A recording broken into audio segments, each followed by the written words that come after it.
मैं एक दिन पूर्व ये प्लान कर लेता हूँ कि अगले दिन मुझे क्या क्या करना है। देर रात सोता हूँ ज़रूर, 11-12 बजे तक सोता हूँ और अगले दिन 5 बजे उठ जाता हूँ।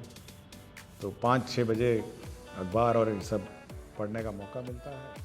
और मेरा फ्लाइंग टाइम जो है हवाई जहाज़ उड़ाने का 8 से 9 बजे होता है। और फिर 9 बजे अपनी वर्दी बदलता हूँ, सरकारी वर्दी है, सरकारी कमीज और शर्ट और पैंट पहनता हूँ और 9:15 बजे मैं कार्यालय पहुँचता हूँ।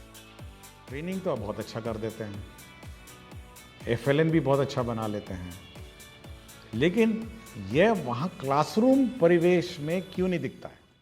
एक ही काम करिए, कुछ नहीं करना है। आप जोर जोर स्कूल का गाना चलाइए, जोर जोर परेड करिए, जोर जोर अपना स्कूल में वक्तव्य दीजिए, ताकि पूरे गांव में आवाज जाए कि स्कूल शुरू हो गया। और कोई बच्चा बाहर घूम रहा है या उसका माता पिता सुनेगा ना, तो वो अपने बच्चे को देखेगा, कहेगा कि नहीं, इस बच्चे को तो स्कूल में जाना है, बाकी बच्चे तो पहुंच गए। तो ये माइक है, बड़ा एम्पलीफायर ले लीजिए ना, बड़े बड़े एम्पलीफायर ले लीजिए, लेकिन ऐसा आवाज करिए पूरे गांव मोहल्लों में कि अगल बगल सारे माता पिता को पता चल जाए कि 6:30 बजे स्कूल शुरू हो गया है, अब स्कूल की गतिविधि शुरू हो गई है, प्रार्थना शुरू हो गया है। नमस्कार, मैं शिक्षा की बात हर शनिवार के इस अंक में शिक्षा से जुड़े सभी शिक्षकों और शिक्षा प्रेमियों का हार्दिक अभिनंदन करता हूं, स्वागत करता हूं। आज हम फिर से शिक्षा के लिए शिक्षकों और बच्चों के कुछ प्रश्नों के साथ उपस्थित हैं। हमारे साथ शिक्षा विभाग के अपर मुख्य सचिव डॉक्टर S. सिद्धार्थ आपके प्रश्नों के उत्तर के साथ उपस्थित हैं। मैं आपका अभिनंदन करता हूं, स्वागत करता हूं सर। हम लोगों ने कुछ प्रश्न हमें प्राप्त हुए हैं, कुछ बच्चों के भी हैं और कुछ शिक्षकों के भी हैं। पहला है ज्योति कुमारी SMS डुम्मा शिवहर से हैं। ये कहती हैं सर कि मैंने गौर किया है कि एक दिन 11 बजे रात को आप सक्षमता परीक्षा ट्रांसफ़र का फाइल साइन किए और अगले ही दिन सुबह 8 बजे आपको फ्लाइट उड़ाते देखा गया। सर, आप मुख्यमंत्री के प्रधान सचिव भी हैं, अपर मुख्य सचिव मंत्रिमंडल, शिक्षा विभाग के अपर मुख्य सचिव हैं। सर, इतनी सारी जिम्मेदारियों के साथ आप टाइम मैनेजमेंट कैसे करते हैं? हम सभी शिक्षक और यह शिक्षिका यह जानना चाहते हैं सर। देखिए, टाइम मैनेजमेंट सबको सीखना चाहिए और मेरा मानना है कि जो टाइम का डिसिप्लिन है, विशेषकर शिक्षकों को और स्टूडेंट्स को, ये बहुत ही अच्छी तरह उनको सीखना चाहिए। मैं एक दिन पूर्व ये प्लान कर लेता हूँ कि अगले दिन मुझे क्या क्या करना है और मन में वो पूरी सारणी रहती है कि सुबह उठ के क्या करना है, फिर दोपहर में क्या करना है, कौन से कार्य कल पूरे करने हैं। तो ये बिल्कुल एक दिन का प्री डिसाइडेड रहता है। ये कोई मतलब वेग नहीं छोड़ देता हूँ कि अच्छा ठीक है, समय मिलेगा तो करेंगे, नहीं मिलेगा तो नहीं करेंगे। ये सब फिक्स्ड रहता है और मैं इसका बहुत ही मतलब सशक्त पालन करता हूँ, 100%। देर रात सोता हूँ ज़रूर, 11-12 बजे तक सोता हूँ और अगले दिन 5 बजे उठ जाता हूँ। तो 5-6 बजे अखबार और ये सब पढ़ने का मौका मिलता है। और मेरा फ्लाइंग टाइम जो है हवाई जहाज़ उड़ाने का 8 से 9 बजे होता है। और फिर 9 बजे अपनी वर्दी बदलता हूँ, सरकारी वर्दी है, सरकारी कमीज और शर्ट और पैंट पहनता हूँ और 9:15 बजे मैं कार्यालय पहुँच जाता हूँ। सबसे पहले माननीय मुख्यमंत्री जी का कार्यालय जाता हूँ, वहाँ पे कार्य रहते हैं। उसके बाद शिक्षा विभाग का कार्यालय है, इसी बीच मंत्रिमंडल का भी कार्यालय में जाता हूँ। तो सब कुछ समय सारणी अनुसार होता है, इसलिए कभी भी कोई क्लैश नहीं होता है, ओवरलैप नहीं होता है। अपना हॉबी का समय अलग रहता है, कार्यालय का समय अलग रहता है। और मैं सभी से मतलब एडवाइस करूँगा कि कोशिश करें कि टाइम का मैनेजमेंट और टाइम मैनेजमेंट थोड़ा मेंटेन करेंगे सभी, और बच्चों को भी ये बात सिखाएं, क्योंकि बच्चे बचपन से अगर टाइम मैनेजमेंट सीखेंगे तो बाद में जाके मतलब सब कुछ कर पाएंगे। समय पे मैं पेंटिंग के लिए भी समय निकाल लेता हूँ, फोटोग्राफी के लिए भी निकाल लेता हूँ, हर चीज़ के लिए समय निकल जाता है। और अगर टाइम मैनेजमेंट हो तो सब कुछ हो जाता है, और अगर टाइम मैनेजमेंट नहीं हो तो कुछ नहीं होगा, फिर आप कन्फ्यूजन में रहेंगे और दुविधा में ही रहेंगे हमेशा। राकेश सर शिक्षक हैं प्राथमिक विद्यालय बड़की बलियारी विक्रम पटना के। इनका पूछना है कि जब हम गुणवत्तापूर्ण शिक्षा की बात करते हैं तो बच्चे ज़्यादा मातृभाषा में सीखना पसंद करते हैं, और अभी तक बच्चों के बीच इससे संबंधित कोई सामग्री नहीं गई है, जबकि राष्ट्रीय शिक्षा नीति भी इसके संबंध में बात करती है। देखिए, मैं इस बात का बहुत समर्थन करता हूँ, और जो छोटे बच्चे हैं विशेषकर क्लास 1, 2 और 3, वो अपनी मातृभाषा में ही उनको शिक्षा होनी चाहिए। और चाहे वो अंग्रेज़ी पढ़ा रहे हों, हिंदी पढ़ा रहे हों, जब तक उनको अपनी मातृभाषा में नहीं सिखाएगा तो उनका जो लर्निंग कर्व है या लर्निंग कैपेसिटीज है वो बिल्ड नहीं होगी। ये ज़रूर मतलब है, समस्या है कि हमने इंग्लिश की किताबों में भोजपुरी, मगही, मैथिली ये सब शब्दों का वहाँ पे अंकित नहीं किया है, और हिंदी भाषा की किताबों में भी ये बात लिखी नहीं है। बट मैं ये उम्मीद करता हूँ कि जब शिक्षक कक्षा में अगर मगध क्षेत्र में अगर बच्चे को टीचर पढ़ा रहे हैं, क्योंकि अब तो स्थानीय मोटा मोटी अब स्थानीय ही टीचर हो गए हैं, सक्षमता पास भी वहीं के लोग हैं, बाकी लोग भी उसी ज़िले के हैं, तो मैं ये उम्मीद करता हूँ कि जब भी पढ़ाएं तो अपनी भाषा जो मातृभाषा है उसमें उस बच्चे को सिखाने की कोशिश करेंगे।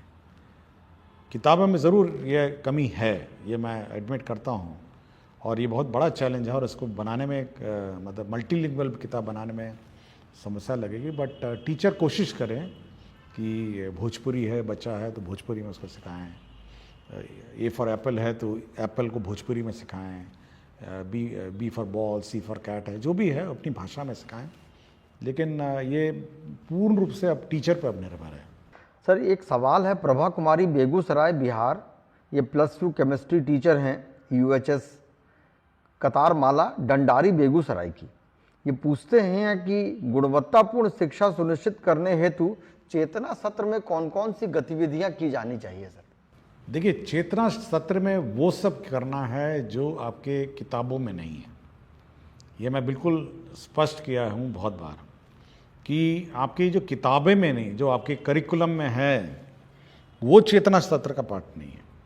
मतलब मैथ्स है, इंग्लिश है, हिस्ट्री है, ज्योग्राफी है, वो नहीं।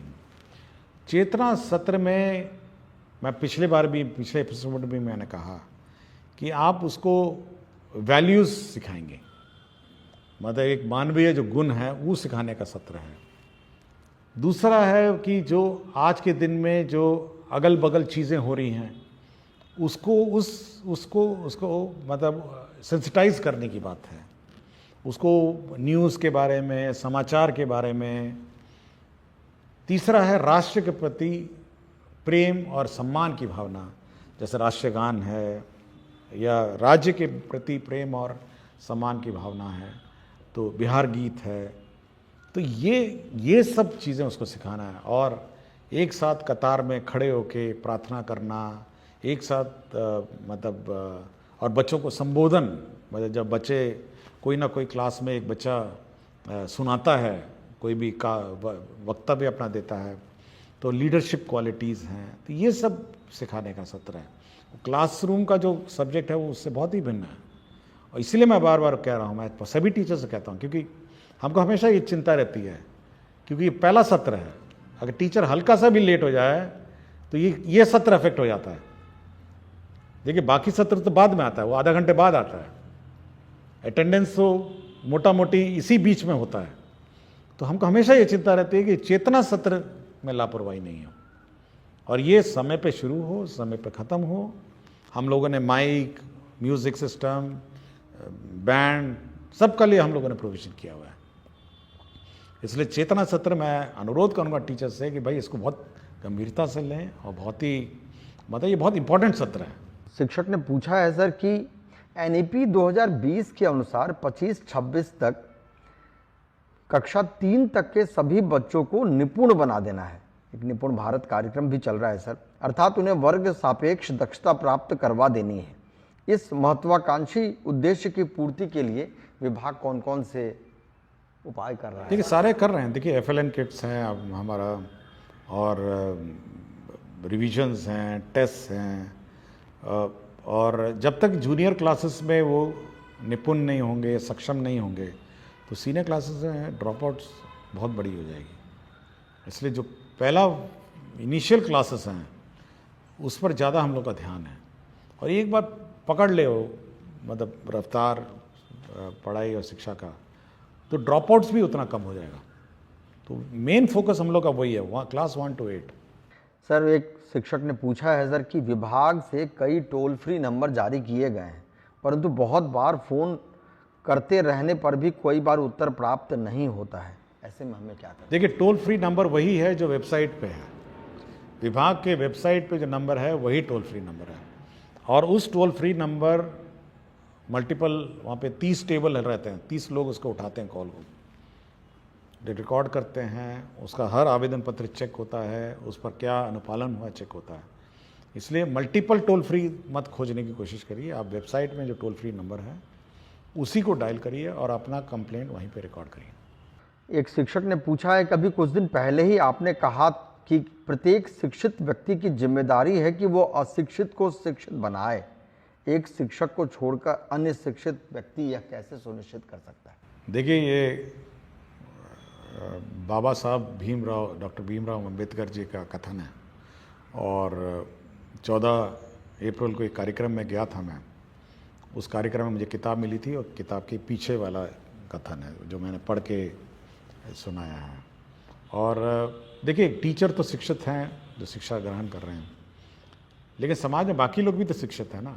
आपके मुखिया जी हैं, वार्ड सदस्य हैं, जीविका हैं, तो सब लोगों का अगर आप शिक्षा प्राप्त करते हैं तो ये आपकी जवाबदेही है और आपकी रिस्पॉन्सिबिलिटी है कि बाकियों को भी आप शिक्षित बनाएंगे।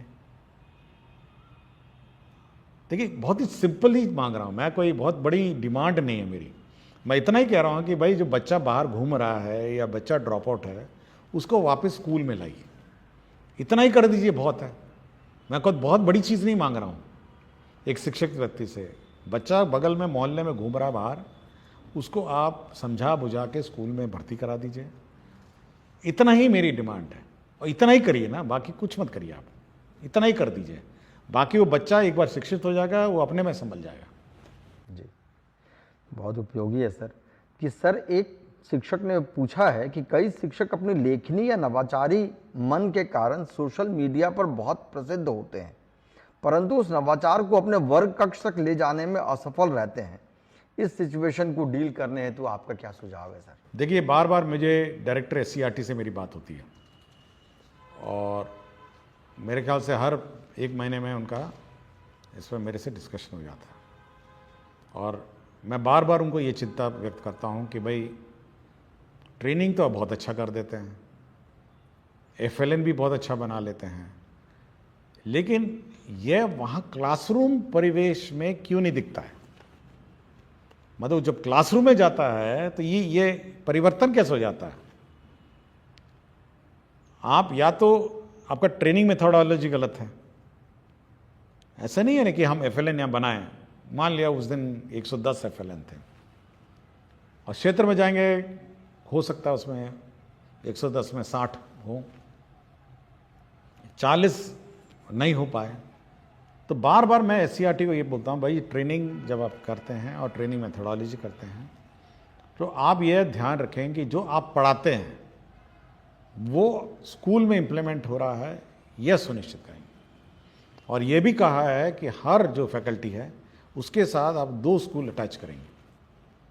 वो अपने जो प्रयोग है FLN का प्रयोग, वो देखेगा कि जिस टीचर को हमने ट्रेनिंग दिया था वास्तव में वो पढ़ा रहा है नहीं पढ़ा रहा है जिस प्रकार की ट्रेनिंग उसको दी गई है, या अपने मर्जी से फिर शुरू हो गया।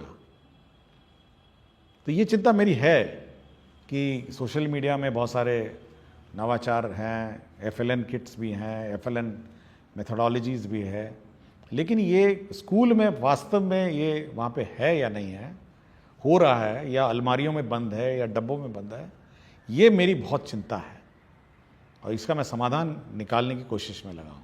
बहुत स्वाभाविक है सर। सर, एक प्रश्न पूछा है शिक्षक ने कि 100% नामांकन के लिए अभी नामांकन पखवाड़ा भी चल रहा है और ये शैक्षणिक सत्र की सबसे महत्वाकांक्षी उद्देश्य भी है। इसके डेट को अभी एक्सटेंड करके सर 22 अप्रैल तक किया गया है। वो पूछ रहे हैं कि सर हम शिक्षक ऐसा क्या करें कि जिससे नामांकन में तेजी आए। देखिए तेजी में क्या, आपका पहले तो मीटिंग मैंने पहले ही कहा है, आप मुखिया जी को ये मीटिंग करेंगे, वार्ड सदस्य को मीटिंग करेंगे, गांव में आंगनवाड़ी सेविका मीटिंग करेगी, आपके जीविका दीदी मीटिंग करेंगे, बच्चों की प्रभात फेरी निकालिए, आप स्कूल को इतना अट्रैक्टिव कर दीजिए कि मतलब बच्चे देखने आए स्कूल में क्या हो रहा है। तो जब एक्साइटमेंट लेवल स्कूल का बढ़ेगा तो बच्चे अपने आप आ जाएंगे। मतलब कभी कभी मैं सोचता हूँ कि कभी कोई जेसीबी गांव में आ जाता है, उसको देखने के लिए 15-20 लोग इकट्ठा हो जाते हैं, मतलब एक्साइटेड हो जाते हैं कि कुछ चीज़ हो रहा है या स्कूल में हो रहा है।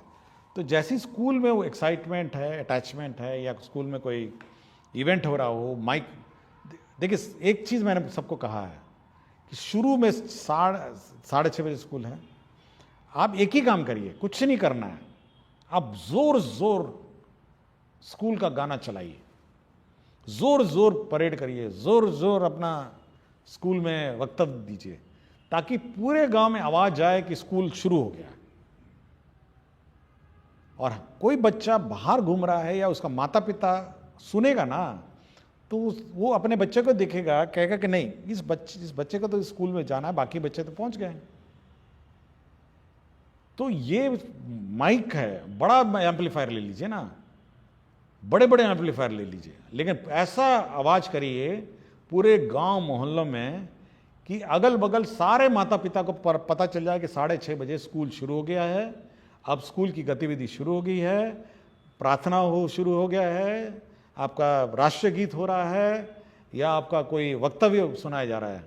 ये जो आप पूछ रहे थे पहले कि चेतना सत्र का क्या उद्देश्य है, चेतना सत्र का उद्देश्य ये है कि चेतना स्कूल के अंदर ही नहीं बल्कि स्कूल के बाहर भी चेतना करना, और अगल बगल जितने माता पिता हैं उनको अपने लगे अंदर कि भाई मेरा बच्चे को तो होना चाहिए समय, लेट भी नहीं पहुंचाएगा, कि भाई जैसी आवाज आएगी तो बच्चा सो भी रहा होगा तो उठा के उसको भेज देगा कि भाई तुमको तो 6:30 बजे स्कूल शुरू हो गया है, और या कहीं ड्रॉप आउट होगा तो उसको भर्ती कराएगा। तो उस चेतना सत्र में माइकिंग का, आवाज का, मतलब उसका प्रयोग किया जाए, और फुल वॉल्यूम में प्रभात फेरी निकाली जाए, माइक लगा के मुखिया जी का मीटिंग कराया जाए, वार्ड सदस्य का मीटिंग कराया जाए, जीविका बिल्कुल हिला दिया जाए, मतलब गांव का जो वातावरण है उसको इतना चार्ज कर दिया जाए कि सारे बच्चे स्कूल आ जाए। बिल्कुल बच्चे भाग के आए स्कूल। हाँ, मतलब जब एक्साइटमेंट होगा तो सब आ जाएगा ना। अब आपको उम्मीद करेंगे कि हाँ एक तो शांति से वातावरण में स्कूल चल रहा है, आप उम्मीद करेंगे कि अच्छा हम अपना बच्चा लेके जाएंगे, अच्छा कल, आज नहीं तो कल ले जाएंगे, कल नहीं तो परसों, करते करते करते गया। फुल वॉल्यूम में गीत बजाइए, स्कूल में गीत बजाइए, फुल वॉल्यूम में प्रार्थना चलाइए, पूरा गांव का माहौल को ना हिला दीजिए माइक से। विभिन्न धर्मों में भी है, होता है ना, मस्जिद में अजान होती है, मंदिर में आरती होती है, कितना अट्रैक्शन हो जाता है किसी भी मनुष्य को कि बस जाके प्रार्थना या इबादत करनी है, तो वो पैदा करना पड़ेगा स्कूल को। एक मंजीत कुमार शिक्षक हैं सर, राजकीय मध्य विद्यालय माधोपट्टी के। आजकल बच्चे मोबाइल में बहुत अधिक समय बिताते हैं, क्यों नहीं मोबाइल आधारित शिक्षण सामग्रियां शिक्षा विभाग द्वारा ऑनलाइन उपलब्ध करवाया जाए ताकि वे घर पर भी सीखना जारी रख सकें।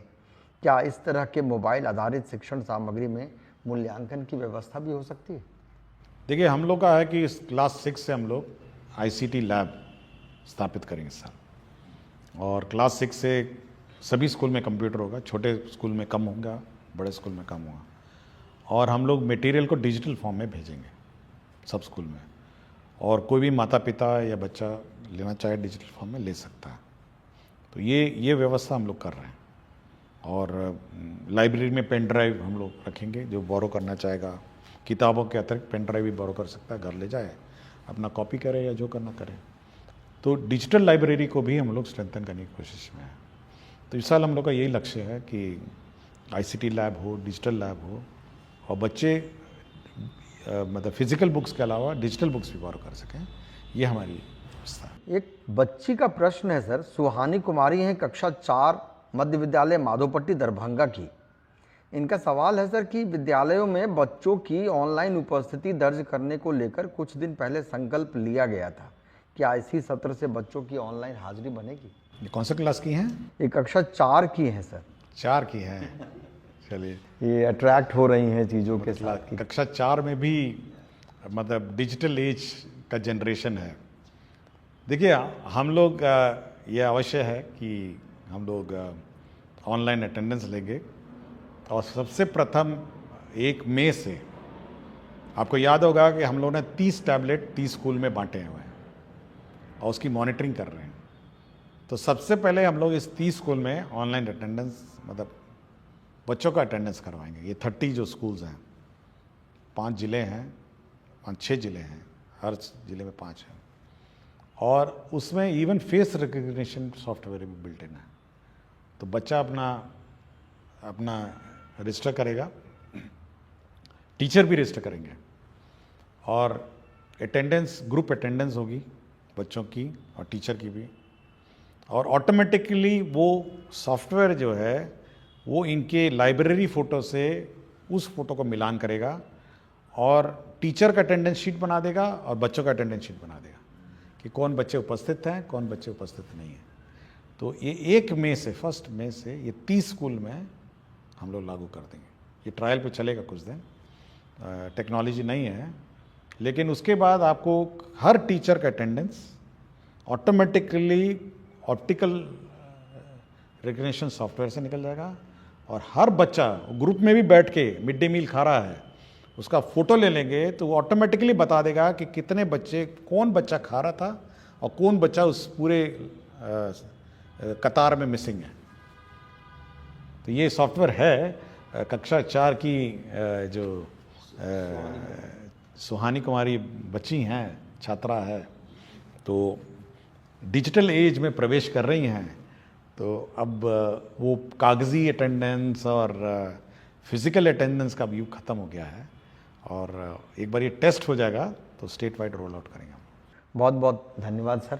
सभी को नमस्कार। हम अगले शनिवार के साथ पुनः उपस्थित होंगे। धन्यवाद।